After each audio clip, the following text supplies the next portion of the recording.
Ignition running. Liftoff. We have a liftoff. It's 10 after the hour. I'm Erick Erickson. This is Atlanta's Evening News on WSB. You can also go to theresurgent.com and text the word show to 444-999 and get the daily email, links to the podcast, all that business. Y'all, I don't even want to spend a lot of time on this, and I'm going to say something controversial that shouldn't be controversial, and I'm getting yelled at by people for having put it up at theresurgent.com, but it is a very straightforward point. I would like to see what the president said to the widow before deciding that what he said was good or bad. Because no one has produced the president's statement. The White House says they have a copy of what the president said, but they haven't released it. The congresswoman and the mother of the widow, they both said the president said that the soldier killed in Niger. I'm sorry, Niger.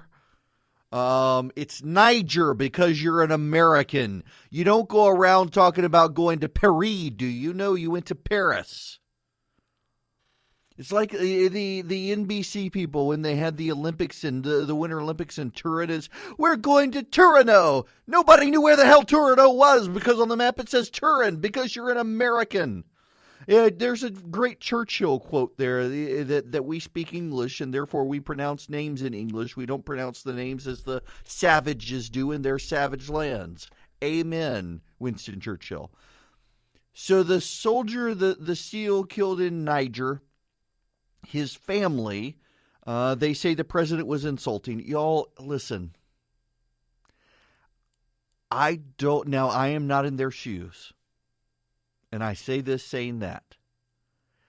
But the president saying he knew what he signed up for, but that doesn't make it any easier, the loss any easier, doesn't sound to me to be an intentionally offensive statement. If that's what he said.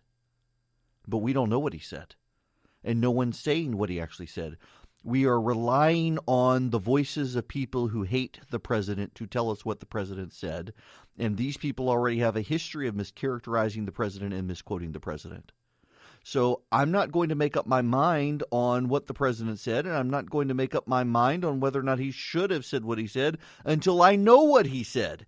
And yet the media has been running wall-to-wall coverage on a paraphrase of what the president said, not actually what the president said. The entire news cycle today on this controversy is based on what a congresswoman who hates his guts claims he said, and the media is treating her statement as objective fact and not the president's denial.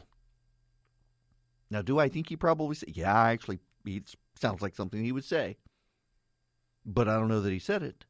I do know, however, that if the president did say it, he didn't mean it to be insulting. And yet they're also running these stories as if the president meant to be insulting. The whole thing is stupid. Rick Perry, Secretary of Energy, says this is an asinine story. He is right, and that's all I intend to say about it.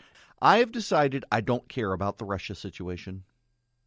And I want to explain to you why I don't care about the Russia situation and why you should not care about the Russia situation. Because Hillary Clinton reset the Russia relationship. When she was the Secretary of State, she reset it. She gave them a reset button. She bought it off at Staples. The easy button, she just relabeled it the reset button, and she gave it to them. By the way, she got the Russian wrong on the button. Nonetheless, they knew what she meant. She reset the relationship.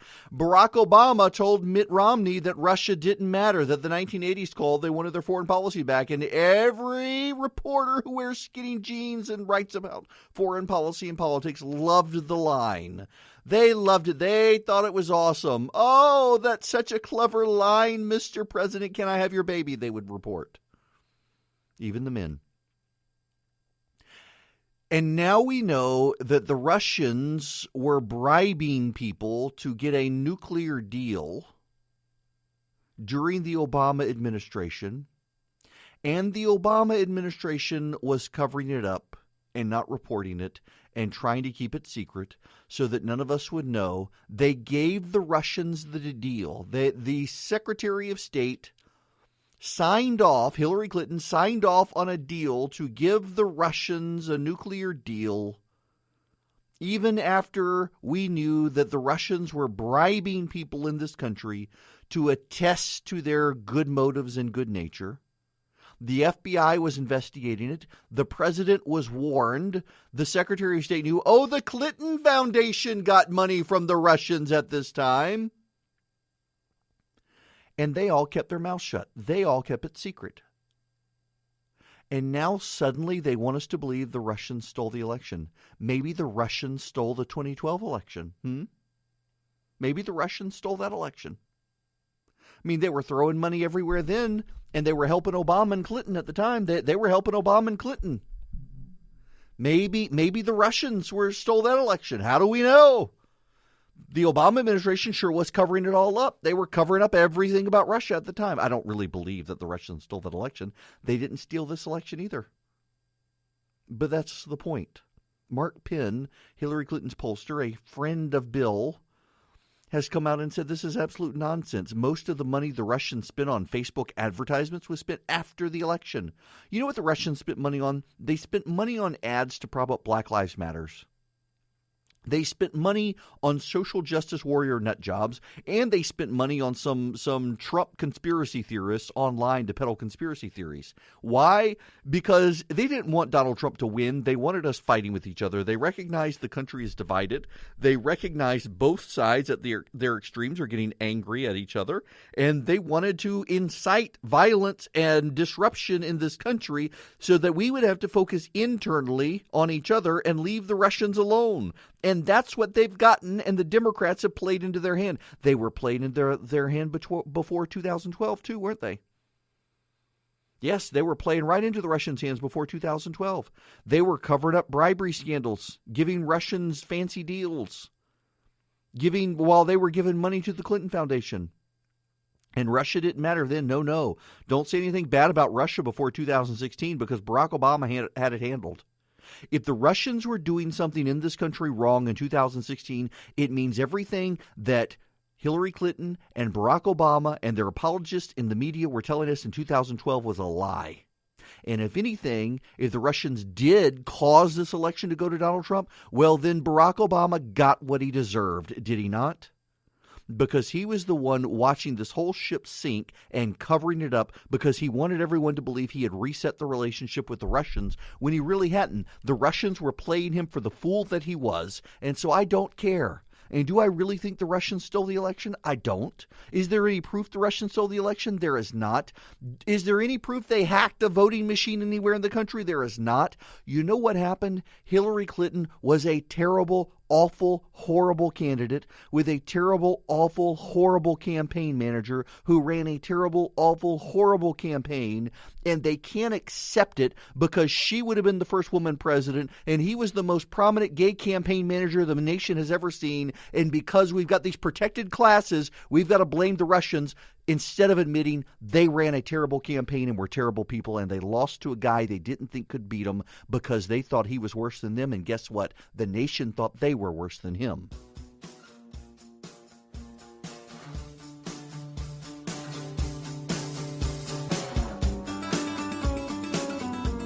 It's Erick Erickson here. Don't forget, tomorrow, yes, it's tomorrow night, I'll be at Monday night.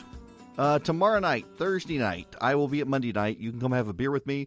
You can buy a book before you wake. You can, if you don't already have one. You know, you can also go to a Barnes & Noble or Books A Million. They're on sale now at your local bookstore.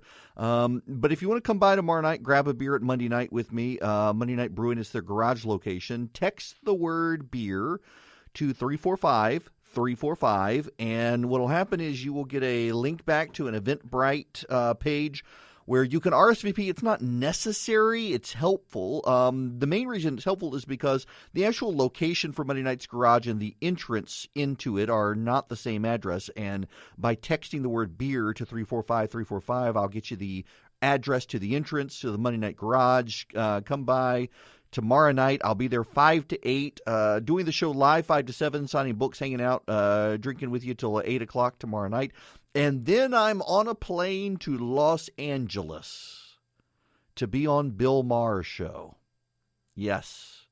To be on with Bill Maher on HBO Friday night, 7 p.m. Pacific, 10 p.m. Eastern, with James Carville, Margaret Hoover, Seth MacFarlane, Bill Maher, and me.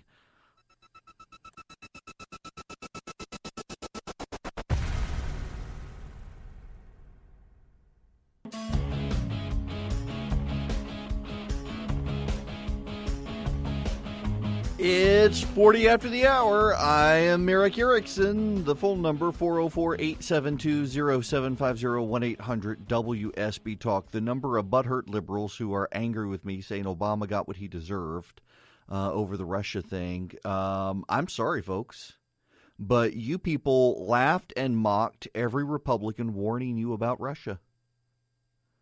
And you laughed at us, you mocked us, you denied it, you put your faith in Obama, you refused to believe that Russia was a threat. And guess what? They were the whole time, just like we were saying. You shouldn't be mad at me. You should be mad at the Obama administration for lying to you the whole time. You know, there is something to be said, though, and this is one of my great disappointments with conservatives these days.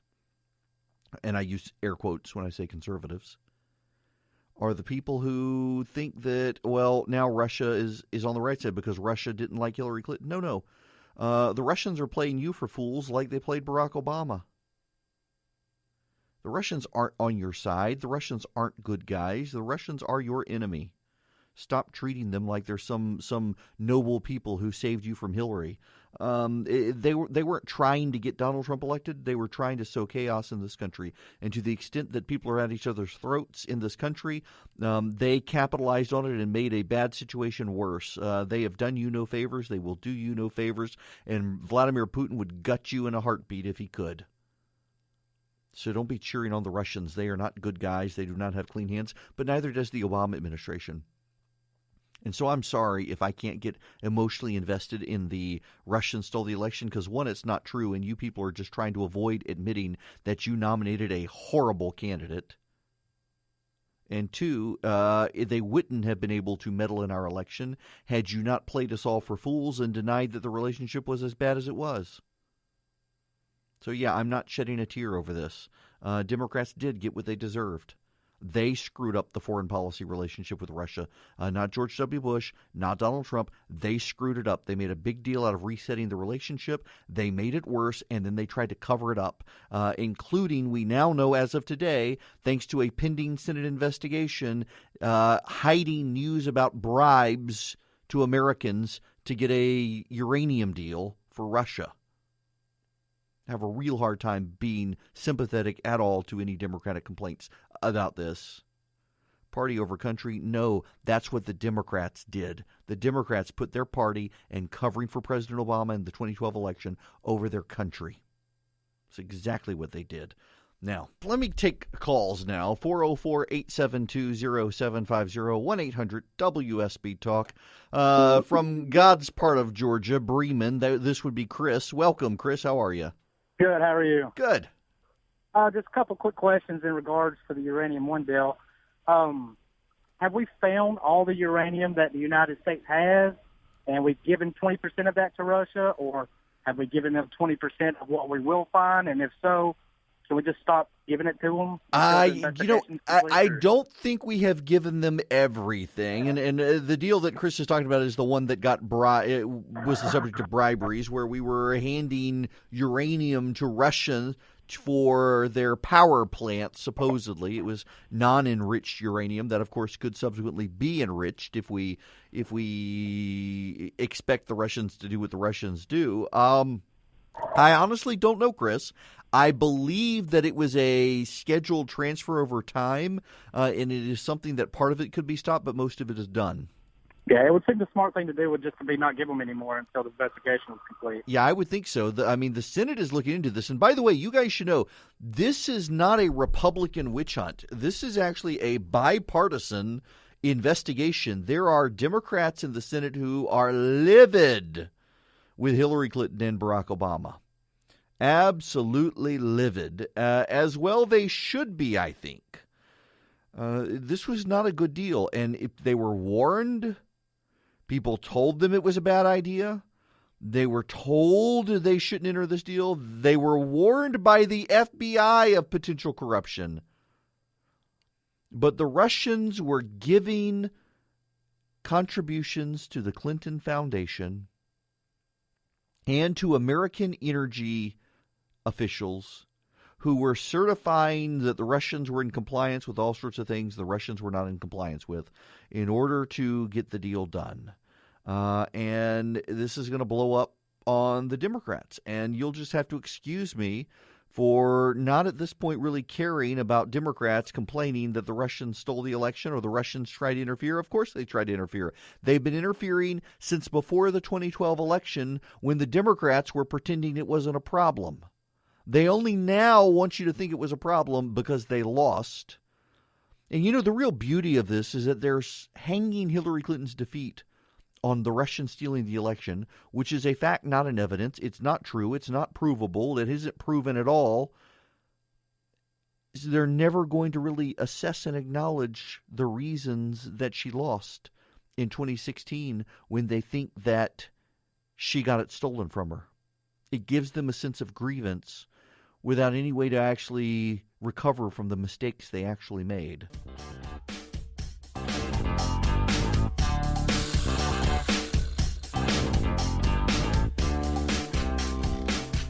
It's 56 after the hour. Erick Erickson here. The phone number 404-872-0750, 1-800-WSB Talk. Y'all, maybe I can make this point fast because we really need to move on to what's happening in the Senate with tax reform and Obamacare. But I am continuing to read more and more people in Hollywood coming forward saying that they too were sexually harassed. They too were sexually assaulted. They too have seen people do terrible things. And they won't name any of them. And at some point, it goes from being brave to being virtue signaling. And they say, well, I could get sued. The truth is an absolute defense to libel. If someone did something bad to you and you say it, well, they can't sue you. In fact, they will get in trouble for suing you. It just, at this point, sounds more like Me Tooism virtue signaling than actually trying to do something about it.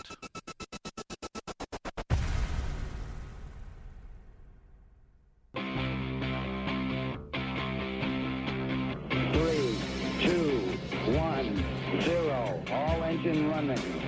Liftoff. We have a liftoff. Do you know what time it is? And I don't mean technically 10 after the hour. No. It is time for an annual monologue. Something that comes up every year at this time that I must yet again address because humanity needs it. In the spirit of people are stupid. I'm going all in on people are stupid. You know it's true. People are stupid, and the proof of this is that fathers and mothers are allowing their daughters to dress up as sluts for Halloween. It is true. I mean, the cheap trash costumes that you get. We got this Harvey Weinstein story out there, all the abuse and harassment in Hollywood, and the producers who want women to line up naked for shows or wear skimpy outfits, and you're letting your daughters wear it for Halloween. Send them on out to Hollywood where they can wear it every day. I took my child to pick out a Halloween costume. And there's just an army of parents letting their kids dress up like skank trash. And I don't understand it. I do not. As a father of a daughter, I am appalled. And I say as a father of a daughter because you had that idiot 20-something single chick on Twitter who was upset with men saying fathers of daughters. I take pride in being the father of a daughter, and I want her to have her self-esteem by her value as a person, not in the shortness of her skirt or the tightness of her pants. And some of you people out there, well, I don't even think it's you. I think y'all are the good people. but y'all know what I'm talking about, and I hope you stink-eye the parents on Halloween night who come to their house with daughters dressed up as cheap trash. And they should be ashamed of it. I mean, you've got the prostitute outfits out there, the nurse prostitute outfit. You got all of them. They're ridiculous. Shameful. I don't understand it. I just don't. I don't understand why anyone would allow their child to do that. And I don't care how old your kid is. If they're living under your roof, you get the ability to set some rules and say no. They do not need to dress up like prostitutes. It makes me mad. I'm sorry. And this is an abridged version of the annual monologue because there's so much other stuff going on that we need to get to. But parents, I don't care if you let your kids grow up to be cowboys, but don't let your daughters dress up like prostitutes for Halloween. Whether it's the vampire prostitute, the nurse prostitute, the action figure prostitute, I don't care. Your child should have some self-worth measured not by the tightness of their outfit or their hemline or what have you. You just don't need to let them do it. There's no reason for that. Now, so I need to say some more, not about Halloween, but about Hollywood. The story that just won't go away. Because in the very last segment of the last hour, I only had a minute, and I don't want to get myself in trouble, and I don't want anybody to mishear me. It is brave of people to come forward who know that their careers could be ended, and they're willing to say they were abused in Hollywood. The problem here is that we're now having a flood of people coming forward saying, yep, it happened to me or it happened to someone I know, and they don't want to say the name. And many of them are saying, well, I could be sued. There is safety in numbers. But not only is there safety in numbers, there is safety in truth. Now, I know I was a lawyer, and I have dealt with situations like this in the past where you can say it's true, and you're still going to get sued, and they're going to break you on the lawsuit, even if it's true, and you're going to wind up settling. I get the sense that some of these people are coming forward and they can't talk about it because they have already taken a settlement. But I also need to tell you that there are a number of people out there who sound to me as if they are trying to virtue signal by saying, oh, I know that this happens and I'm an eyewitness, but I can't tell you who I saw do it, but yes, it's a problem.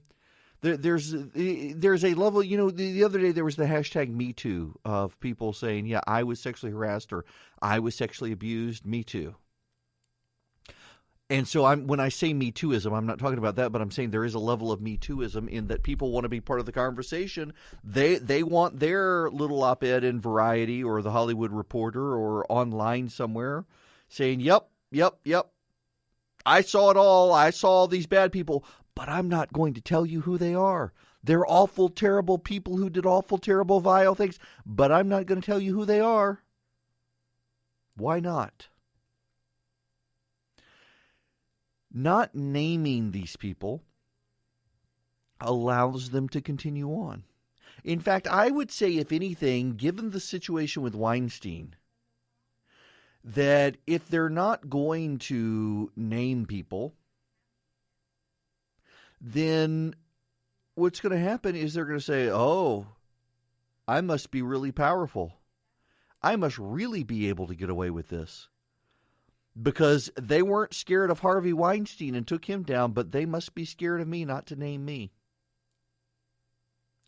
There seems to be a lot of that. There's an undercurrent. I've now read like 3 different articles and a bunch of tweets from actresses mentioning the Bryan Singer, the director of X-Men. He's been accused forever of inappropriate things with young men, and there are all sorts of settlements and cases and whatnot. And it's funny how all of these news reports spill his name out and they say, but nothing's ever been proven and things have been settled and cases have been withdrawn. And you had the Rachel Evan Wood from Westworld tweeting out about him the other day. But what about all the others? That he seems to be the only one, and everybody runs the story and says, well, we can't prove anything about this one. This is just the rumor. What about all these people who are saying, I saw this guy do this terrible thing, but I'm not going to tell you who it is? At some point, there really is safety in numbers. Do you not believe that others will come to their defense and speak up? Because if he's done it to one person, he's done it to a lot of people. And I got, when some people were first coming forward and saying these bad things happened, and they're scared to say who. I got it. I have seen it with clients of mine in the past, in sexual harassment cases and racial discrimination cases I dealt with for the plaintiffs. I get it. But at this point, when the avalanche is coming and you keep hearing the flood of stories coming out, there's some safety in numbers. And at some point, it just really looks like people want to just get their name out and not the name of the bad guy out. And they should be getting the name of the bad guy out. They should be exposing the monsters. Letting the monsters stay in the shadows isn't the way to end the problem. It's really not.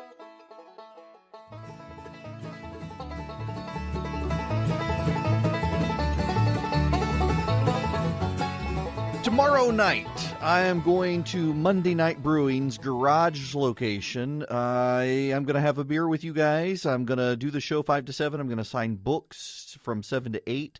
You can buy a copy of Before You Wake at your local bookstore, or you can come tomorrow. If you haven't already got it on Amazon or somewhere, come tomorrow. You can buy the book on location. I will sign your copy of Before You Wake at Monday Night Brewing tomorrow night. If you want to come, RSVP, get the directions to the location. It's their garage location. It's not their main location. You can text the word beer to 345-345. And that'll get you the Eventbrite link that gets you the address and the time and helps us keep track of how many people are coming. It would be useful. It's not required, but would be useful. We had somebody call in who said that I need to address the statements I've made that were sexually harassing on the radio. Now, he couldn't come up with any that I've made. I don't recall ever sexually harassing anyone on radio other than my producer. And that was just for the fun of it because he's a jerk and deserved it. I cannot. I'm sitting here racking my brain trying to figure out when have I sexually harassed someone on the radio. And I think what this gets to, and this is the problem with a lot of these witch hunt things, is that I made comments that he thought were inappropriate. And therefore, he thinks that they were sexual harassment comments because he didn't like the nature of the comment, and he thought they were inappropriate, even though I wasn't sexually harassing anyone. And that's the problem with this Me Tooism stuff. I mean, you occasionally will get people who, he looked at me funny, it was sexual harassment. He opened the door for me, that was sexual harassment. He patted me on the back. That was sexual assault. You do get people like that. I mean, look, the who was it? Cato Institute actually went out and surveyed minorities on statements they find offensive.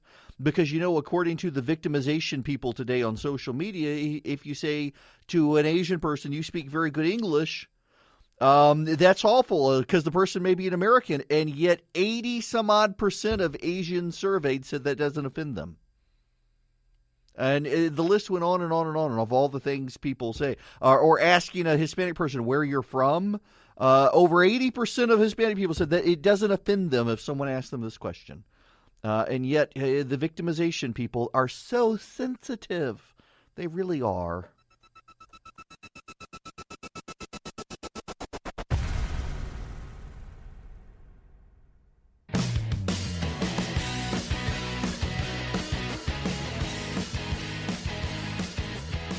I was not going to talk about this subject, but I've made the mistake of reading the internet while I was on break. It's Erick Erickson here. The phone number 404-872-0750, 1-800-WSB-TALK. Lunches for your kids at school.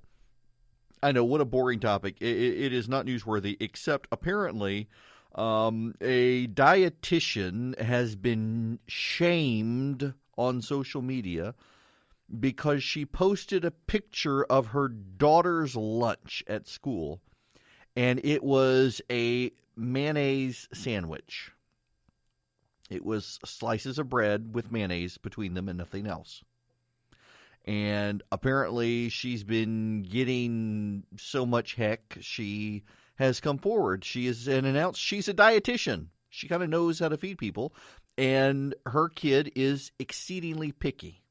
And it is very hard to pack a lunch for school that will last until lunchtime that the kid can eat. And in her mind, it is better for her child to actually get something in her stomach than for her to pack an elaborate, delicious, super nutritious meal that the child refuses to eat. And I agree. And anyone who has kids and is a parent probably agrees. And this is what sticks with me. I am increasingly mindful that the loudest voices on social media are the childless single people. They are the most judgmental and the most likely to tell you how you should live your life and raise your child. Now, I do have to tell you something, and this is going to insult some of you, and to some degree, I hope it does insult some of you. You would not be surprised when I said on radio that my wife has cancer. The number of people who have come forward with, if you just take this one supplemental that I just so happen to sell, you'll cure your wife's cancer. It is really crazy. The number of people who have done this, who come forward all the time, just tell your wife to eat this one food.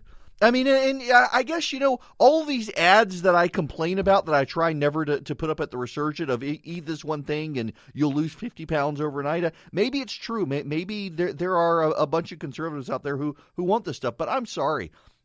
I don't want the supplement you just so happen to sell for my wife. She's on a pill, thank you, that is an oral chemotherapy that is taking care of her quite well. Thank you. But all of these people who just feel the need to weigh in with advice on what to do with your kids, and they don't know you, they don't know anything about you, and it's just, well, I presume based on this picture you put up on Instagram that you must be doing or not doing something.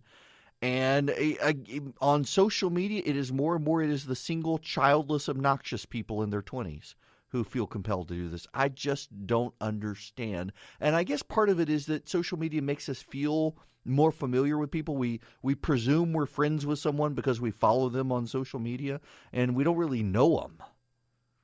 And this poor woman has gotten eaten alive on social media as threats to her business and whatnot. She's a dietitian and a mom of a very picky eater.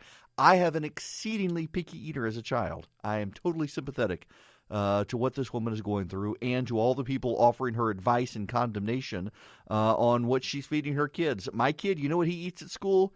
Bacon. That's it. We send him a pile of bacon every day, and he eats it. That is the only thing he will eat at school. One day, hopefully, he will develop better taste. Okay, we do send Oreos with him as well. It's not just bacon that he eats. He will eat an Oreo and a saltine. Yes, saltines, Oreos, and bacon. Listen, I agree with the dietitian. It is better that we send our child food that he will eat to school than have him starve all day. And miracle of miracles, in like the last month, he's decided he likes apples all of a sudden. And it's not just that he likes apples. He wants an apple with a peel on it, which is just crazy. So Christy has discovered you can slice up apples, soak them in light salt water, and they won't get brown and gross, and she can send them to school with him, and he will eat the apple and the Oreo and the saltine and the bacon. Hey, at least he's getting fiber and vitamins along the way. I was a picky eater. Y'all, I have been cooking since I was 5. And like actual cooking, because my mother got so frustrated with me. I was such a picky eater that she told me cook or starve, and that was basically it. And she would help me get going, but it was if I wanted to cook, and basically it was I learned to boil a hot dog, and I ate just a hot dog. No bun, because buns were gross when I was 5. I just wanted the hot dog. I was a horribly picky eater, and God is just paying me back double for the amount of being a picky eater that I was. My 12-year-old was an extremely picky eater, and now suddenly she'll try stuff The problem with my 8-year-old, he'll be 9 in December, is that he has my pickiness and his mother's hard-headedness. So he's proud of being a picky eater and refuses to change and thinks it's a great thing that he's a picky eater. And we're going to have to break him of the habit. And I'm of the mind that, we just force him to eat stuff. And his mother is, we would be here all night because he's my child and is so hard-headed he would just sit there and stare at it until it was bedtime. So he'll eventually start trying new things. Maybe he will. Maybe he will try new things. I don't know. But this mother who's getting shamed on social media because she's feeding her kid, who are you to tell a mother what she should or should not feed her child, particularly when she's a nutritionist? They're just terrible people in the world, and they've all got social media accounts.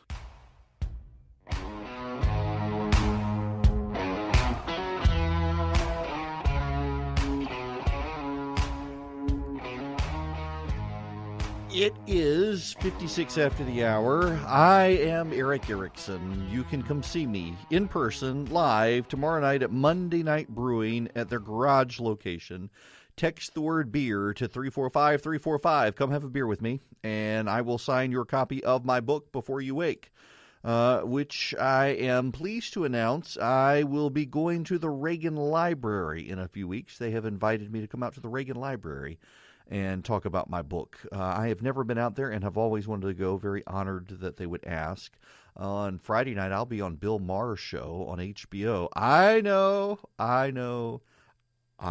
Okay, let me ask you just real quick. If a Republican candidate for governor photoshopped his black running mate out of his campaign palm cards, what do you think the media reaction would be? I bet it would be hysterical. So just consider the media's lack of reaction to Ralph Northam. He is the Democratic gubernatorial candidate in Virginia who has deleted his black running mate off of all of his campaign material in Northern Virginia. Why? Because the unions don't like the guy, so they've deleted him. And the press is saying nothing. It's just another example of how biased the media is.